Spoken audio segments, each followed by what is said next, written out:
NDA కూటమి ప్రభుత్వం అక్రమంగా మార్పు చేసిన 4 లేబర్ కోడ్లను రద్దు చేయాలని కోరుతూ నేటి విశాఖపట్నం రైల్వే స్టేషన్ ఎదురుగా నిరసన ప్రదర్శన జరిగింది. ఈ సందర్భంగా జేటీ రామారావు మాట్లాడుతూ లేబర్ కోడ్లను రద్దు చేయాలని, అలాగే సంపూర్ణ రైల్వే జోన్ ఏర్పాటు చేయాలని, గెజెట్ నోటిఫికేషన్ విడుదల చేసి ఉద్యోగుల పని విభజన ప్రారంభించాలని, భువనేశ్వర్లో ఉన్న తెలుగు వారిని వెనక్కి రప్పించి ఇక్కడ ఉన్న బీహార్, బెంగాల్, ఒడిశా వారిని వెనక్కి పంపించాలని కోరారు. అనంతరం రైల్వే ప్లాట్ఫామ్ మీద రైల్ ట్రోకో కార్యక్రమానికి యత్నించగా సిటీ మరియు ఆర్పీఎఫ్ పోలీసులు అడ్డుకొని అనంతరం పోలీస్ స్టేషన్కు తరలించారు.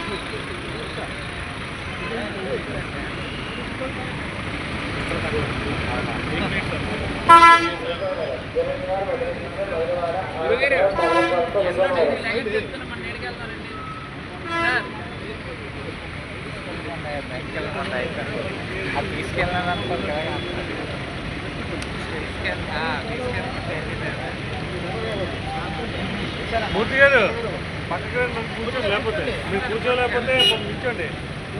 కూర్చోలేదు ఆయన కూర్చోలేదు. నిల్చోండి బాబు, నిల్చోండి చాలు.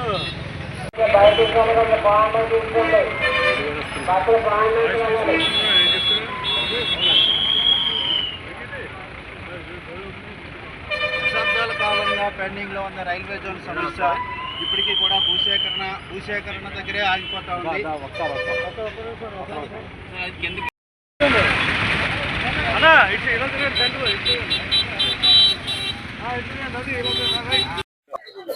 ముప్పై కోట్ల మంది ప్రజానీకం, శ్రామిక జనం ఈ రోజు దేశవ్యాప్తంగా సమ్మె చేస్తా ఉన్నారు.